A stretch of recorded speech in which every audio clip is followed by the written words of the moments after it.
Hello, my name is Joseph Pirayo. I want to welcome you to today's program. In the beginning, Ashur. Uh, as always, thank you for watching. You can catch us on Rumble, Facebook, Instagram, YouTube, X. Also, you can go to assyriatv.com and we have something close to 6,000 videos of different programmings that you can see. And last but not least, we are live streaming on Assyria TV and AGN TV Live. Okay, today's program. So this is part two of last week, the 1700 year anniversary of the Nicene Council that was celebrated in city of Nicaea, and Pope and all these patriarchs that they went there to celebrate that 1700 years ago. They had this first, what they call ecumenical council. This guy's not doing good, right? Better? Ah. Anyway, so on the ecumenical council that happened 1700 years ago, they were so proud. They gathered together. Yet, as I mentioned on the flyer, fall of Christianity. And somebody was asking, what do you mean by fall of Christianity? Well, before I answer that, I have a question. I know the audience out there that you're watching this program, some of you are patriots. There are that you believe in our future, in our nation, in our name, and you don't really care much about Christian faith. And by the way, some of you guys think that Christian faith is the cause that we are not united. And there are other group that watch this program that you are Christian, and you go to church.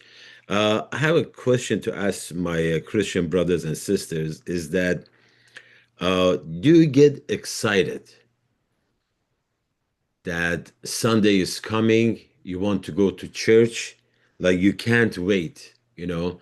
And by excited, I don't mean that there is that social time that you spend with friends after the church. It's fun. People looking forward to it. I'm not talking about that. Just excited to go to church. Or some people are excited. We have these special days: Christmas, Easter, the bazaars, the food. There's like breakfast. There's lunch. You get excited. We go, yeah, we go see some people. We attend the mass or the service. Then we have food. You're excited about that.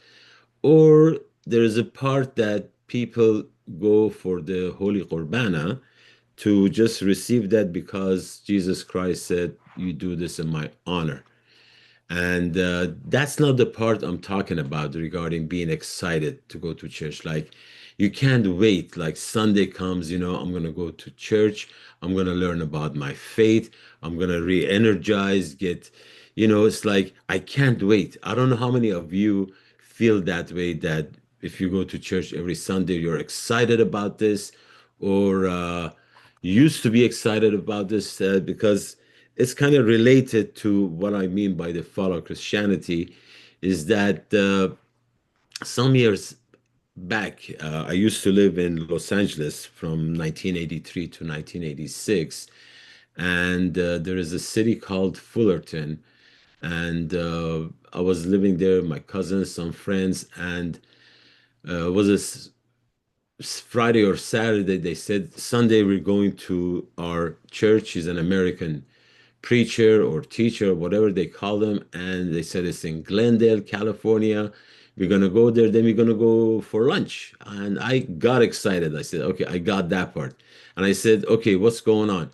They said it's a Easter Sunday. We're gonna go to that church in Glendale. After that, we're gonna go have lunch. It's a nice place, Armenian, this and that. So the map that you see is this is Los Angeles and Orange County. The city you see, Fullerton, is in Orange County, and Glendale is like northern part of Los Angeles. So the drive, about 33 and a half miles, about 54 kilometers. And the 48 minutes that it says here, it depends. Sometimes 1 hour, hour and a half, maybe 48 minutes. Especially Sundays. This is 1985, so like 40 years ago. the traffic was still pretty bad back then as it is now. So I got excited not for going to the church. I got excited about going to have good food after.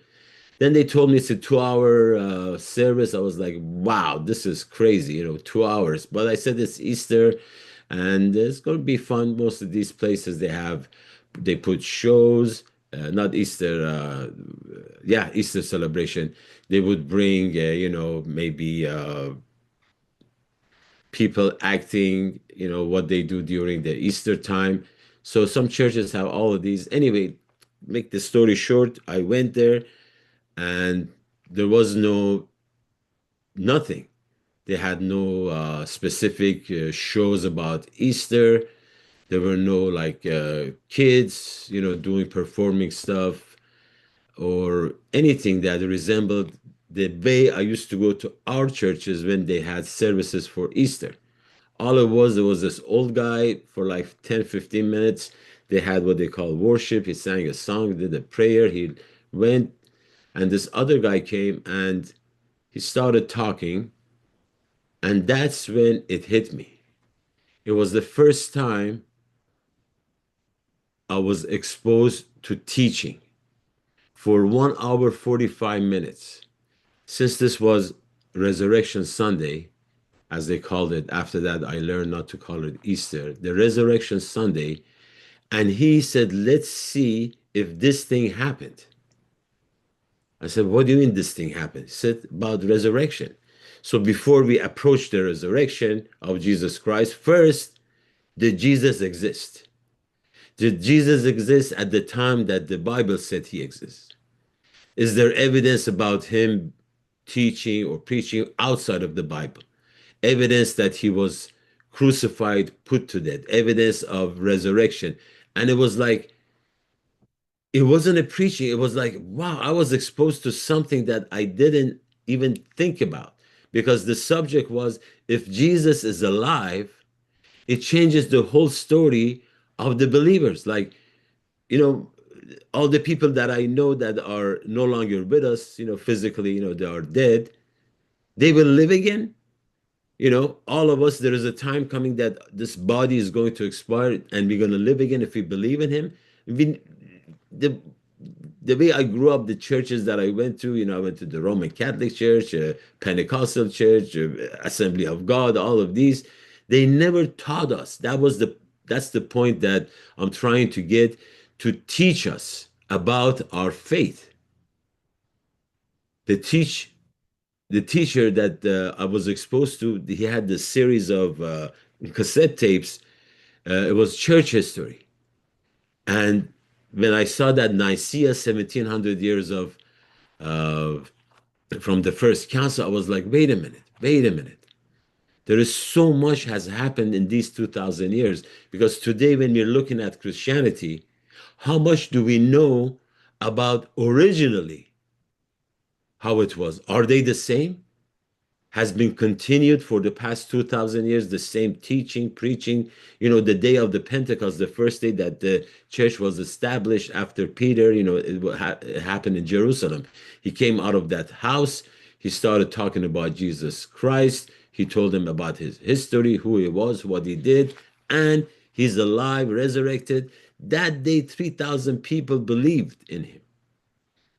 Today, we read it in the Bible.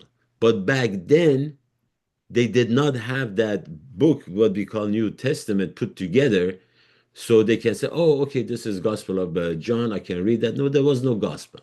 The only thing they had was the word of mouth, telling people about the story of Jesus. Then slowly, when Paul came, they started writing letters. We have the letters to the Galatians, letter to the Romans, letters to this, letters to that. And these letters were copied and sent to different cities. And people like every week they would gather together. They have,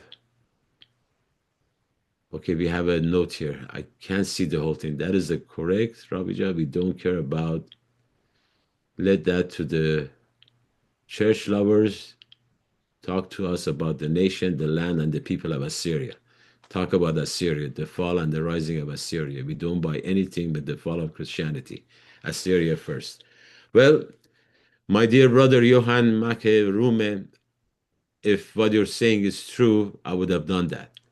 But what has happened, as you can see, we have three nations now because of the Christianity, because of these organized systems that have come and made us Arameans, Chaldeans, Assyrians. It just the name of Ashur is gone. You know, this has affected our nation. That's why I'm bringing this up. I mean, if you're not interested in it, that's fine. But this has direct effect on our people. Majority of our people, they are Christians, being Syriac Orthodox, Syriac Catholic, Chaldean, Assyrian Church of the East, Maronite, Old Calendar. These are the ones that comes to my mind, and all these Protestant systems that have come out. So the reason I'm bringing the church history is that back in the time, we were all one people, one faith. The Nicene Council that happened the year 325, when you're looking at our people, we were in two different empires. We were living under two different empires. The territory of Iran and Iraq of today, some of Syria maybe, or Turkey, but the rest of it, Lebanon, the rest of Jordan, Syria, the other part of Turkey, Judea, all these areas were under Roman.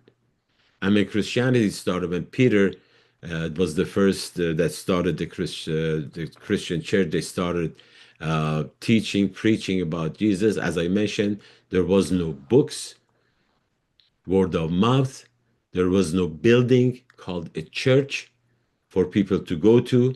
There were no what they call these celebrations that are done in churches, the Day of the Saints. I had a list over here. Just what they call it. Uh, every week they get together. The qurbana that we take, we have to go and take it from the peace priest. It was done at home by the father. There was no prayers over the bread to turn it into body of Christ, or to pray over the wine to turn it to the blood of Christ. It was a simple celebration that Jesus has said, do it in my honor, my remembrance, and it was done very simple. There were no traditions that what we see right now. It was very simple and it was flourishing. It was expanding. You know, when these people that they were the day of Pentecost in Jerusalem, as you read in the book of Acts, chapter 2, there were a lot of people from Mesopotamia, it says, from Persia, Elam, and all these things. And these people, when they went there, they just spread the news. And as we see these apostles and disciples, they go do the mission. But the first at least 100 years. Why am I saying 100 years? Because there is this called Tatian, the Assyrian. He was the one that put the four gospels together, made it like a one story. There was Pshitta that was translated by our ancestors back then in our language. It was the Old Testament, the New Testament, everything that they had at that time, mostly Gospels. The New Testament wasn't completed until 400 years after birth of Jesus Christ.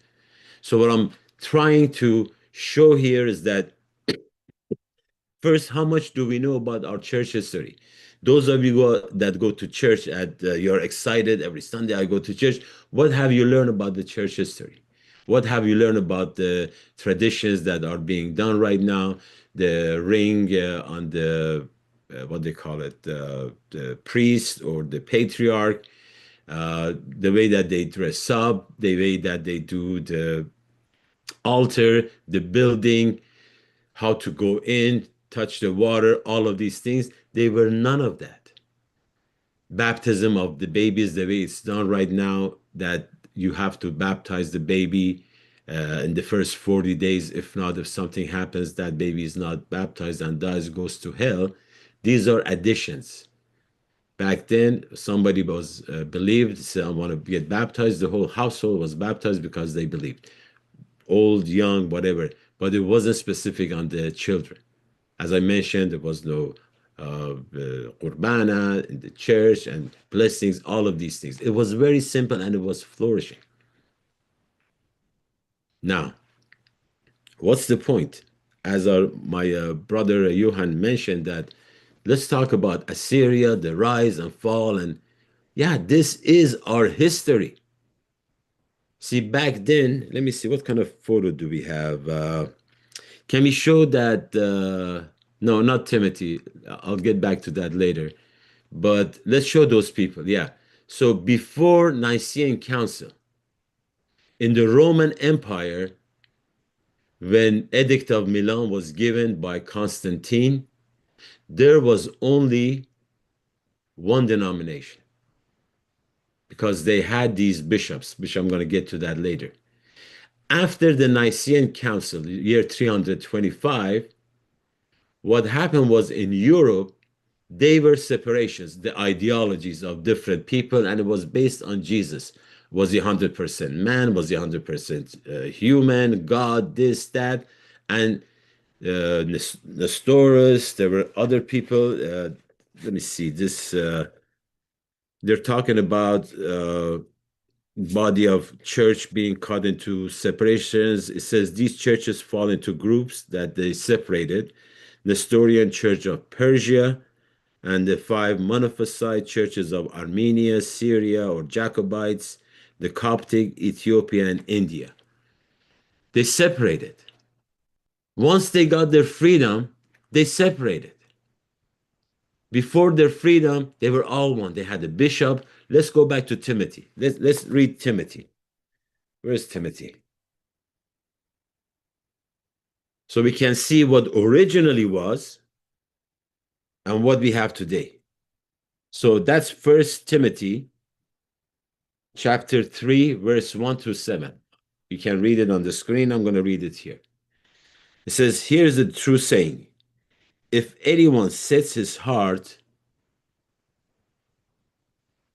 on being a bishop or an overseer, he desires a noble task. This is Paul writing to that guy, Timothy. Now the bishop or overseer must be above reproach, the husband of but one wife. At that time, the bishop was supposed to be married. Okay, these churches that they came later, all these traditional churches, the patriarch or the pope, they're not married. They're not supposed to be married. Of course, we had an Assyrian church of the East. There were like patriarchs that, like one or two of them, that were married. It wasn't a rule, but it was a tradition. But generally speaking, what we see now, if you want to become a patriarch in these Syriac, Chaldean, Assyrian church, if you want to be a patriarch, you cannot be married. You cannot get to the position of archdeacon or whatever the positions they are to get there. This is what we're reading in Timothy, the original Christianity. The people that they were bishops, they were overseers, the shepherd, whatever the title is. It says the overseer must be above reproach, the husband of but one wife, temperate, self-controlled, respectable, hospitable, able to teach, not given to drunkenness, not violent, but gentle, not quarrelsome, not a lover of money. He must manage his own family well and see that his children obey him with proper respect. If anyone does not know how to manage his own family, how can he take care of God's church? He must not be a recent convert, or he may become conceited and fall under the same judgment as the devil. He must also have a good reputation with outsiders so that he will not fall into disgrace and into the devil's trap. Same thing he writes to Titus, chapter 1, from verse, you can read that yourself, 6 to 9. This is the original faith. that was passed in, the overseer, the bishop, they were not supposed, they were supposed to be married. What happened? 300 years early church, the teachings of Paul. And who is Paul? Paul was handpicked by Jesus Christ. As I have always said, if you don't believe in Bible, don't believe in it. But don't change the story. What we see today is not what it was 1700 years ago. It was not what was taught to these people, especially our ancestors. I mentioned our ancestors became Christian in two separate empires. The ones that they were affected by, they were in the Roman Empire. Once they got their freedom, they split. Nestorian, Jacobite, and Nestorus was, he came to this other part, to the Persian Empire. And I have a book by Dr. Vigram, talks about the history. It says introduction to the history of the Assyrian Church or the Church of the Sassanid Persian until the year 640, and talks about these people that had the position of Pope or Patriarch. He has names. There is a history. I didn't know there was that kind of history available for us before reading this book. Now, let's see. Oh, okay. Thanks. So we see here, I'm not picking on Catholic Church or any church. What I'm saying is that what we have today is different than it was 300 years ago, 1700 years ago. The first 300 years, the most blessing time. Let's go back to the Catholic one first. So this is the Roman Catholic. As you see on top, they have Pope, then cardinals, archbishops, bishops, priests, deacons, then laity, the people. See, the people are always at the bottom, and everybody's sitting on them, right? And they're the more, it's more of them. There's so many, like, I don't know, 1 billion Catholics in the world, maybe more.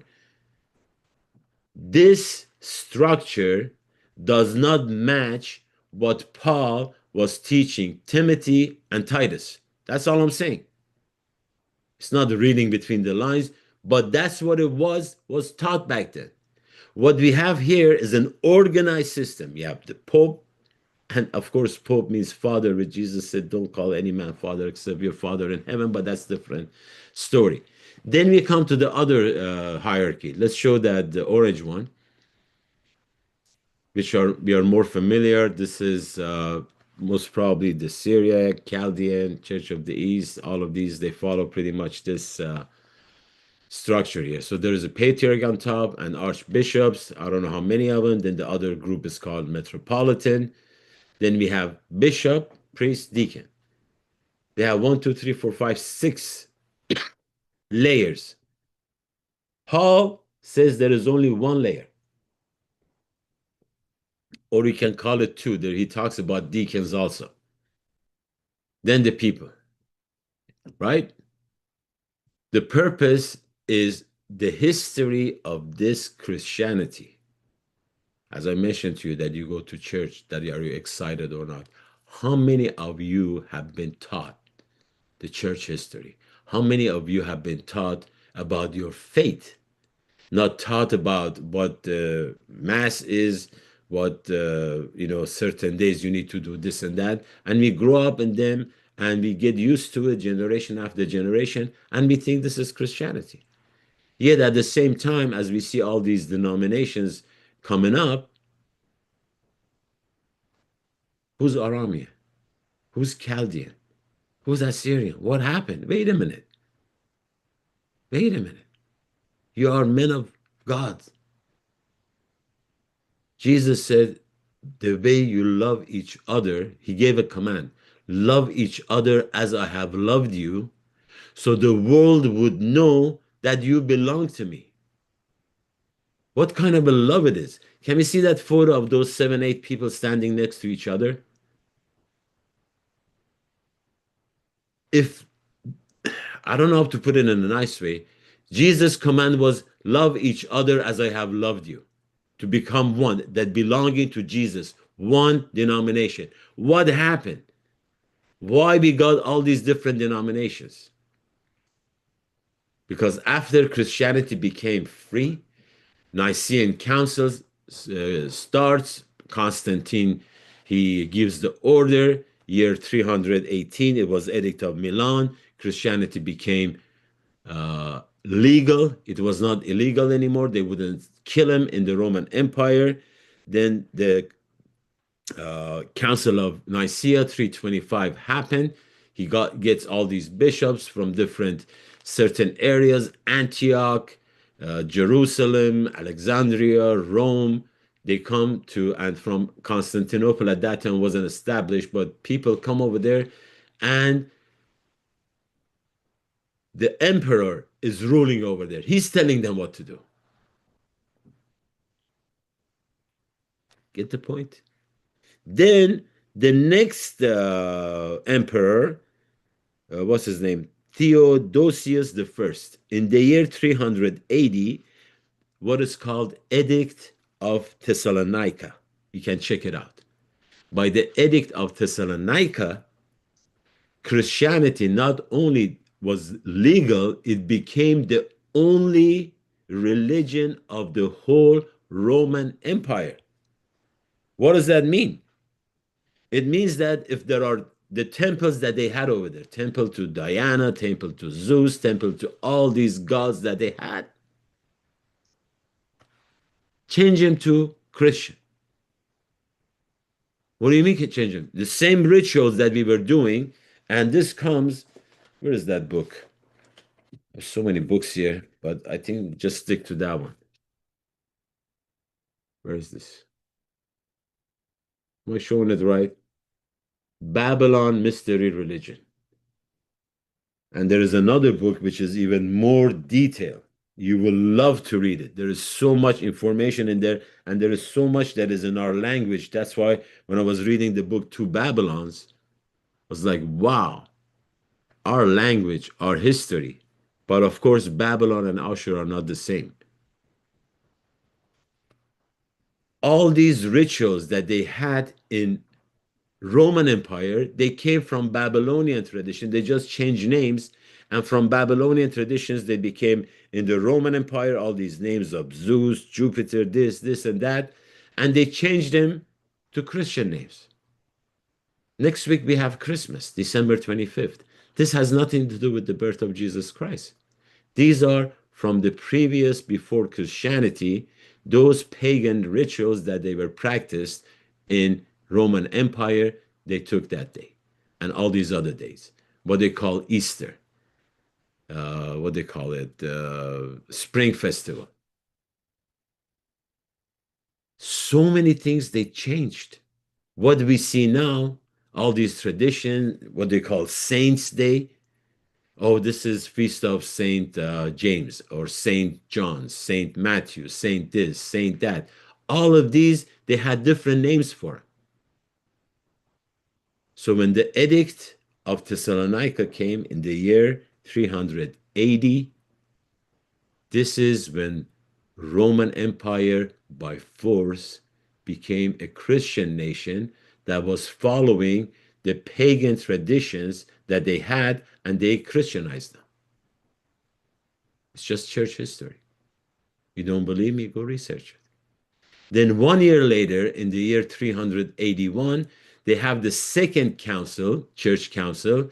This is when the stuff hits the fan. They're just talking about different personalities of Jesus. Was he God? Was he human? They come up with these philosophies. Then they start cursing each other, calling each other's name, and separating. That's when we have all these Maronite, Nestorian, Jacobite, whatever you want to call them. They are split. First 300 years were the most blessing. Now, in the Roman Empire, Nicaea came and killed. It was the fall of Christianity then. Yet our ancestors in the Persian Empire were doing fine. But once Rome became Christian, the Christian subjects in the Persian Empire started getting persecuted, specifically by a king called Shapur II. That's for the next program. We just finished the councils. But The thing is that when we look back, originally, when the faith started, our people in two different empires, under two different empires, became Christian. They still were one people, one denomination, no problems. Then Roman Empire does this. Then after that, Christianity becomes Roman Empire. Then the persecution started in Persian Empire. Next thing you know, all these different people with philosophy separated each other. Today, our nation that started so beautiful, Chaldean, Aramaya, Syriac, Assyrian, Aturaya, confusion of identity and separation. That's what has affected us. Now, the question is, how can we go back to the original form? Because we were one people, one denomination. Is there any hope? Definitely. What it is, I don't know. But before we go to find a solution, first we have to find what the bleep happened that we got us here, right? First, you have to know what the problem is. Then, solutions, people together. But that's what happened. What we see now as what is called Christian faith, plus what is these, what they call them, Protestants. I didn't talk about that system. It's no better. Affecting our people. I believe in my people. I believe in the future of Ashur. I believe one day we will get that land back. How? I don't know. Identity is the most important for me, Ashur. So, until next program, thank you for watching. Chaya Ashur, Ahaya Ashur Chaya. Blessed be Ashur, the work of God's hand. Chaya Ashur, Mabqila, thank you. See you next time. Bye bye. شيخاني